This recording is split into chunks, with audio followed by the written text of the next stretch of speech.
Now that we've had the fundamentals out of the way and we have some idea of what a government contract is and what government contracting is, it would be nice if we can just delve into it, you know. To begin with, like we mentioned, let's go ahead and look at SAM.gov. So SAM.gov is where all the magic will happen. It is a very simple website, as you can see. SAM.gov, literally, that's what it is. And the first time you open it, you will notice this. As you can see, this is an important notice. It says the unique entity identifier used in SAM.gov has changed as of April 4, 2022. The unique entity identifier used across the federal government changed from DUNS number to the unique entity ID generated by SAM.gov. You remember I did mention that SAM.gov is heavily regulated, right? So at first, the DUNS number was what was used. What was it done? The DUNS number was what was used to identify businesses within the federal government. So the DUNS, which is an acronym for Data Universal Numbering System, it's a number. It's a unique 9-digit identification number provided by Dun and Bradstreet. The DUNS number is site specific. Therefore, each distinct physical location of an entity, such as branches, divisions, and headquarters, may be assigned a DUN number. As let's check what a DUNS number is used for. To help determine the reliability and financial stability of a company, basically. So the DUNS was what was initially being used if you were trying to register your company with SAM.gov. You would be issued a DUNS number, but apparently this notice is to tell you that SAM.gov has moved away from the DUNS number. They now use a UEI. So every company that registers with SAM.gov moving forward as of this date is issued a UEI and no longer a DUNS number. As you can see, that's a notification. As part of this transition, the DUNS number has been removed from SAM.gov. Entity registration, searching, and data entry in SAM.gov now require the use of the UEI. And mind you, if I'm not mistaken, the DUNS, this may just be a private entity. But let's go ahead and check that. Who owns?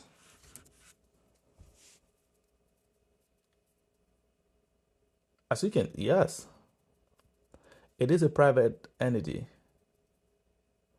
So it is a good thing though, because to have independent organizations like this have such amount of power, I can see why the government decided to create its own mechanism, of identifying companies, organizations that are or entities that are registered within SAM.gov. But that being said, this is the one thing that is good about SAM.gov, in that you do get a lot of notifications. Sometimes it can be overwhelming and sometimes it can be redundant. So if I didn't want this to pop up again, I would click on here and say it should never show this message again. But I don't mind it, It should just be there. It doesn't affect me in any ways. So I'm just going ahead and click OK. Now when I click OK, we are in SAM.gov. This is what SAM.gov will look like the first time you were to access the site. I've never tried to access it out of the United States, so bear with me here. So if you are watching this out of the United States, then I don't know. If you are able to access it, then fine. You should be, especially for people in North America, but I don't know people in other continents if you can access it. But if you can, that's good. From the initial look of it, you can tell this is not a very sophisticated website, just from the look of it. But if you are somebody who is computer savvy, the more you start interacting with the website, you find out that it is not really sophisticated. And to think that it is owned by the government, meaning they should have one of the best, but that's not the case though. But the one thing for sure that you can count on is that it has a whole ton of information. So as you can see, there's always going to be some notification. It says important reps and says update, blah, blah, blah. Okay. Entity validation process. All of these, I don't even bother to cancel them. Sometimes I don't even see them. And as you can tell, SAM.gov is 100% free. So at no point should somebody tell you to pay them. It is 100% free. At no point should anybody tell you to pay them to help you register on this site. I don't know why you would even want to do that, because for the most part, most of the information you will need is on here. And if you are having a hard time understanding some of the information that is on here, these are some of the frequently asked questions. You can check the FAQs. If the FAQs are not very helpful, you can as well click the help, go to the help page, or better still, where does it say contact us, but either ways, all of that, this is a customer service section. You should get a ton of resources here that can help you, or there should be somebody that should be able to assist you if you are having a hard time understanding certain things on the site. So at first glance, it looks very simple. You have very few tabs. You have the search. This is what the search looks like. And you will be using this very, very frequently. And the data bank, SAM.gov does keep a lot of information. For those of you who are data driven and just all about analytical data, knock yourself out. There is a ton of data here for you. A lot of it. And I think the data that you can find on here, like I mentioned earlier, can be very beneficial to businesses that are trying to stay competitive. And myself, maybe down in the future, if I become that big, I might very well leverage some of the data in here. But I'm sure that is eventually going to happen. Fingers crossed. And data service. So I think, if I'm not mistaken, with this one, it's just like a repository of how you of points of contacts, if that makes any sense. Like,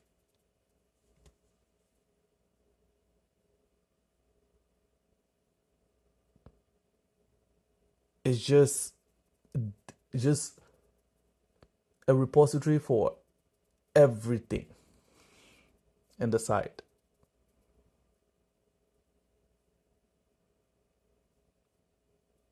And this can be very helpful.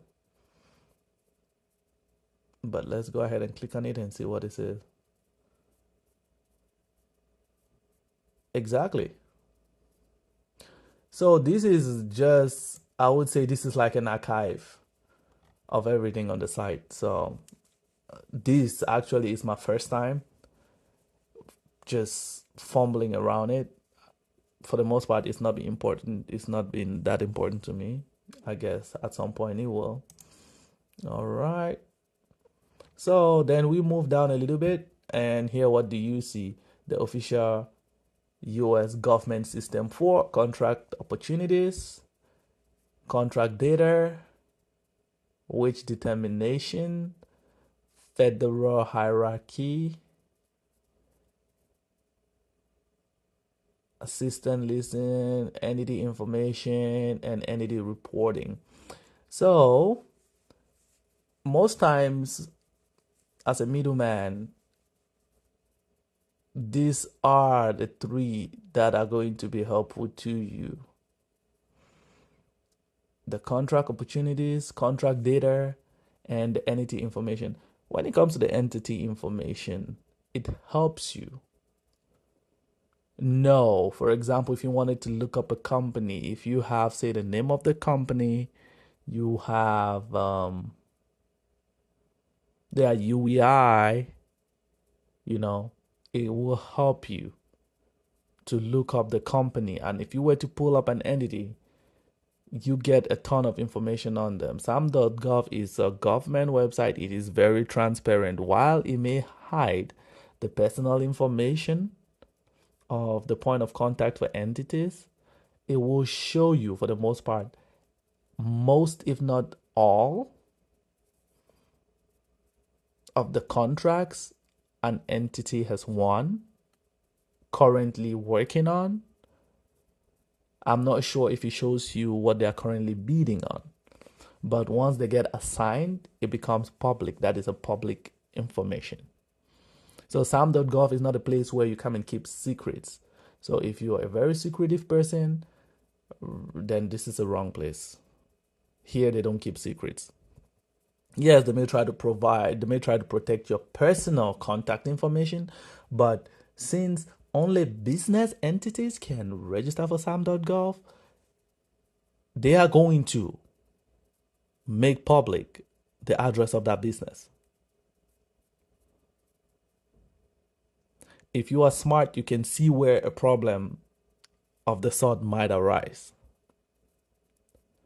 For sole proprietorships that people use their houses as their address to register for SAM.gov,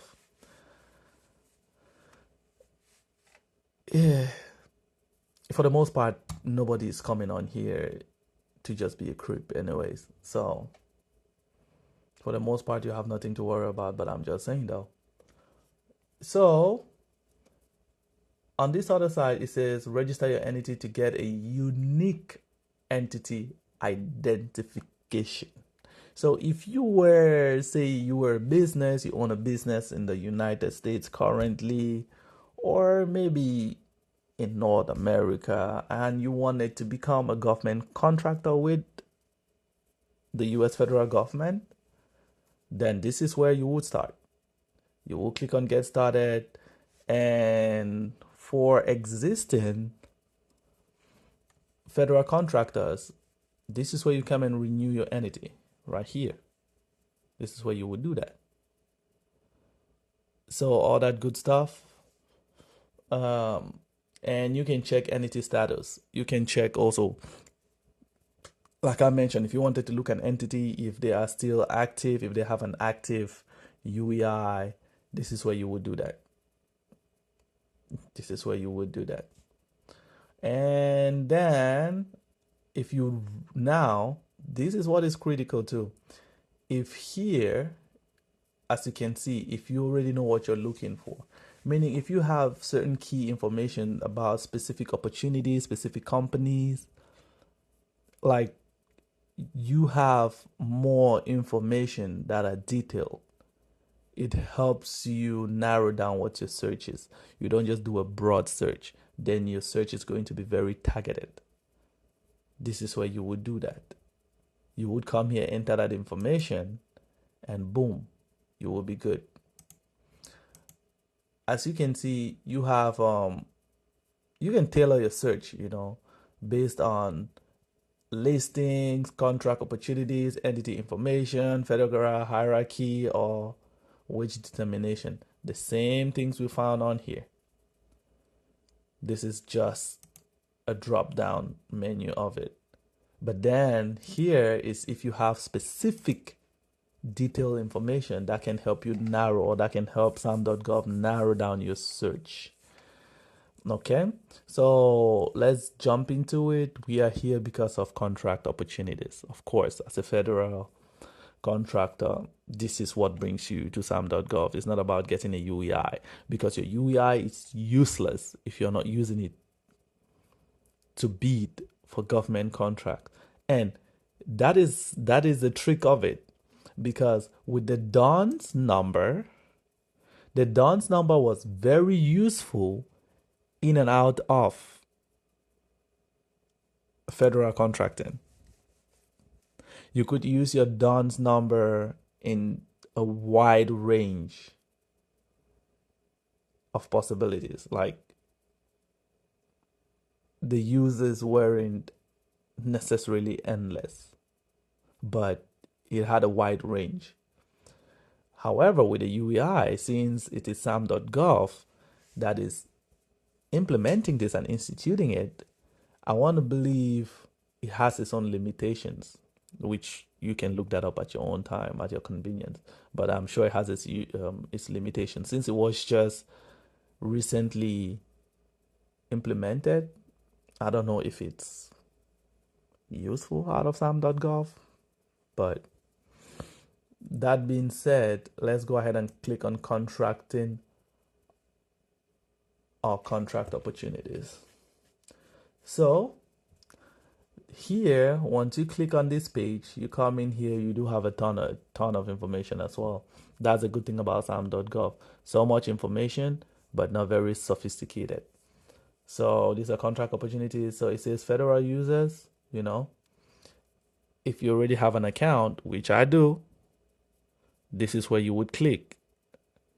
But it makes no difference anyways to be logged in as your account. But this is just to manage. See, if you currently have standing contracts, or you're currently bidding on contracts, this is where you would log into to check all of that. But other than that, you don't. So that's a good thing about SAM.gov. SAM.gov, the good thing is anybody can look up contracting opportunities, but not everybody can bid on those opportunities. Like I said, if you want to be a contractor with the federal government, you would have to have a business, and that business will have to be approved by SAM.gov. You would have to be issued a UEI for you to become a government contractor. That is a whole process of its own.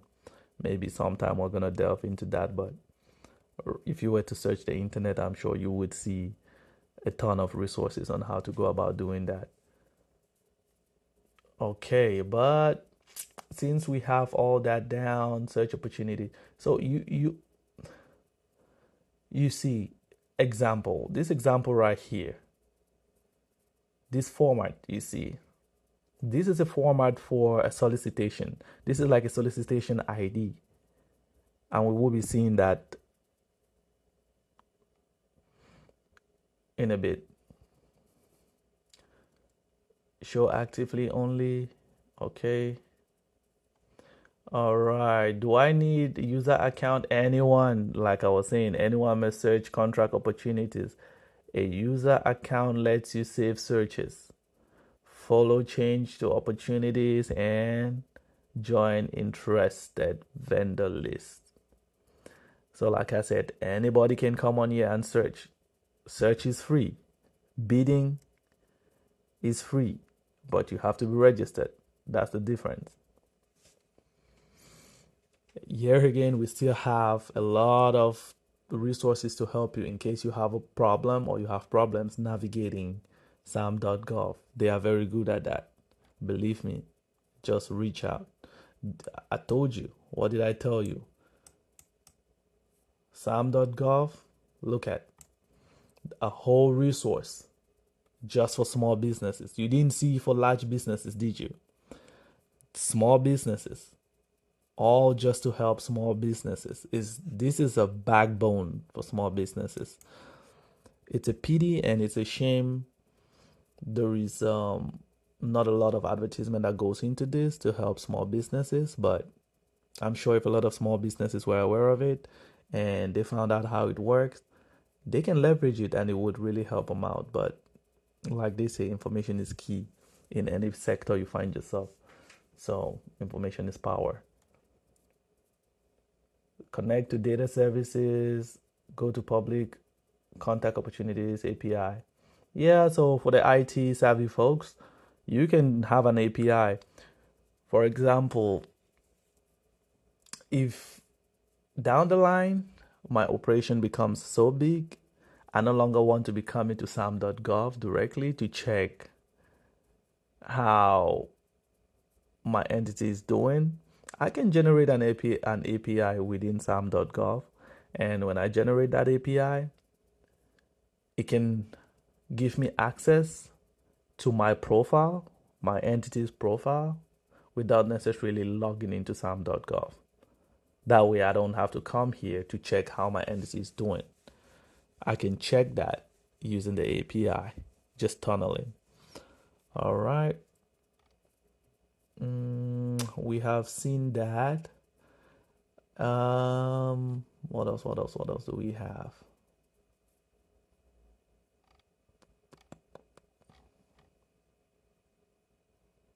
Unofficial website of the United States. How do you know? .gov means it's official, correct? And that means it's secure. There we go. All right. But yes, okay, let's delve into some searches right now. So normally, if you are new in SAM.gov, you would just come here and type whatever you want to search. For example, like they say, let's do the light bulbs.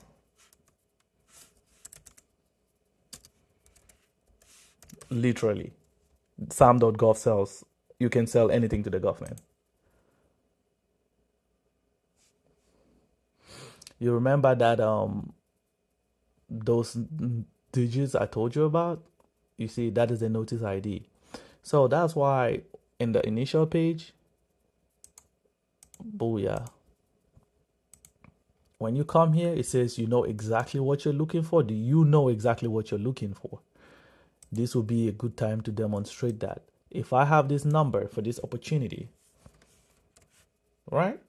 So as you can see right now, I search, what is my search criteria? I'm looking for light bulbs. Can you see a ton of opportunities? And how many does it say? One of one. Okay, that's a ton of opportunities, correct? Now, if I had just that ID and I enter that ID and I search, what do you see happening? You see how tailored that search was? It pulls up just that opportunity, meaning there's not a lot of noise. You see all this noise? I don't have a lot of noise. I'm looking for something specific. That is it. Now I have just that. All right. Just from here, we can get a ton of information as well. Just being here.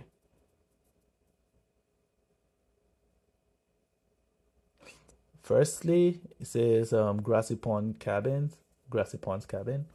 This is a notice ID. This ID is what ties this solicitation. This solicitation is tied to this ID. If you have this ID, you can always just pull up this solicitation. And what department or what agency of the government is issuing this solicitation? It is the Department of Defense. Now, which sub tier? The Department of Defense is big, mind you. In the Department of Defense, you do have the Army, you do have the Navy, you do have the Air Force, if that makes sense. So, this is the broad agency. Like, this is the umbrella agency, and this is the sub tier of it, meaning within the defense agency, who is soliciting for this help? It is the Department of the Air Force. Which specific Air Force base? Because there are a couple of different Air Force bases. It says this one. Now, let's try something. Let's see if we copy this, right? And we were to enter that in a regular Google search. and see if we can see anything. What does it come up with?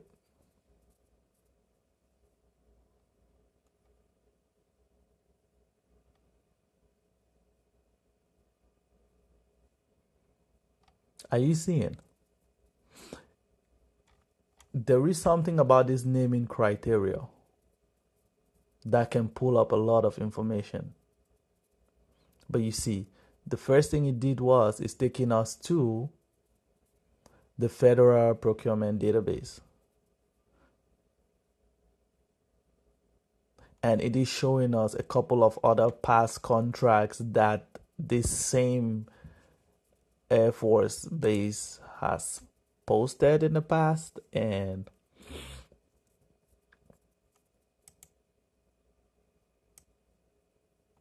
that is interesting.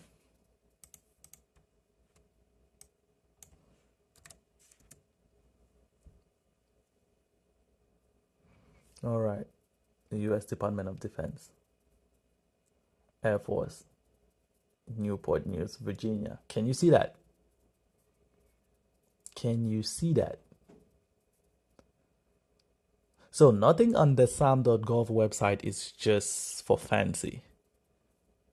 Everything is tied to something. Now I enter that information. There are a ton of different informations as we can see. But I know at the back of my mind, this has to do with the federal government. All right.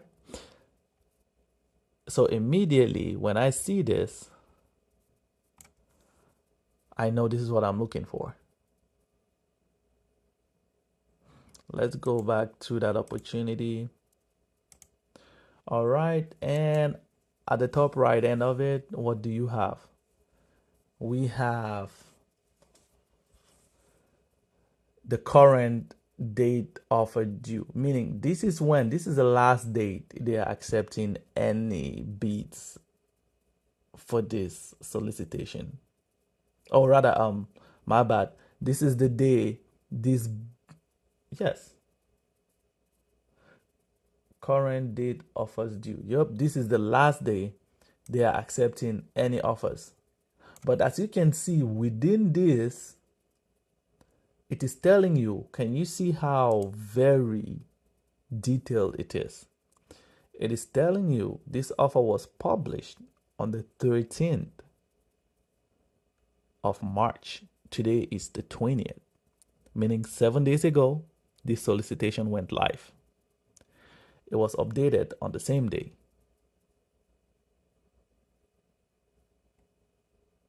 And it is due in a month time from the 13th to the 17th. That's basically like a month. So it is due in about a month, meaning you have a month to gather all the necessary information needed to bid on this opportunity. And mind you, when I say these people are a stickler for laws, and believe me, it says April 17, 2024 at 10 a.m. CDT, right? Listen, if you were to post in your bid at 10:01 a.m. CDT, you might very well forget it. Hey, I know miracles happen, but I'm saying you might very well forget it. When they say 10 a.m., they mean it should get in before 10 a.m. They don't mean on 10 a.m. That might as well be the latest time, but they mean they should have it before this time. And I don't see the reason why you would wait until 10 a.m. even on the due date to submit it. It is something you should work on ahead of time and make sure your due date, you know, and there are certain steps we can take to make sure we always meet deadlines and we don't get caught with our pants down or miss an opportunity. Okay. All right, let's go into it now. So basically, this is how it looks like. You can just get a lot of information from this. 23 FSS strives to meet the needs of our customer base. Grassy Pond currently has 9 cabin sites that are empty following Hurricane Ida. Now, before we jump ahead of all of this, it said CDT. Can you see that? The United States is so big that it has multiple time zones in it. So you have to be careful. If you look at this currently, I am in the central time zone. It says it is what? 12:37 a.m., correct? Just to show you how big the United States is. How many time zones are in the US? Can you see that? The US has 6 time zones. What are the 6 time zones in the US? You have the 4 main ones, which are the Eastern, Central, Mountain, and Pacific time zones. Then 2 others, which are Alaska Standard Time and Hawaii Standard Time. So, if we go back to that opportunity, what does the acronym CDT represent? Central Daylight Time. It is behind by 5 hours of the universal time. So when they say a time is a daylight time, what is CDT right now? Can you see that? It is the same as my time. But just for the fun of it, let me show you what I'm talking about. I am currently in Chicago. What is the time in Chicago, Illinois? That's my time, correct? Let's go to what is the time in New York. Have you seen that?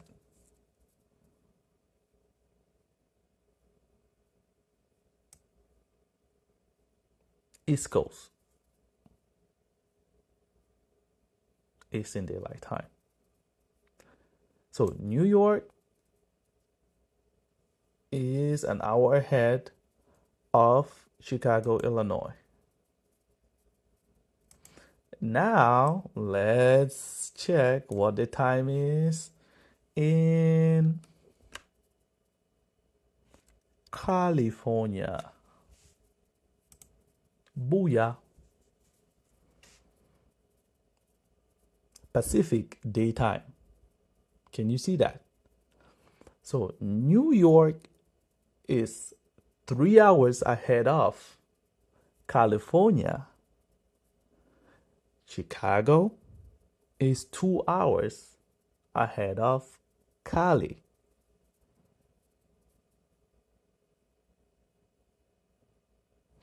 Now, for the fun of it, let me see what is the time in Alaska. 4 hours behind. So can you see that? It would be also interesting to check Hawaii though. Hawaii. Are you seeing that? That is 5 hours difference.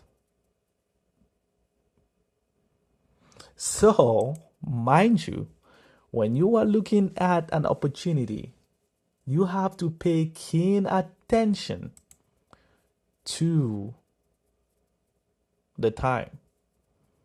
Pay keen attention to the time. All right, in the next video, we're going to jump in deeper to see the opportunity. All right, let's go.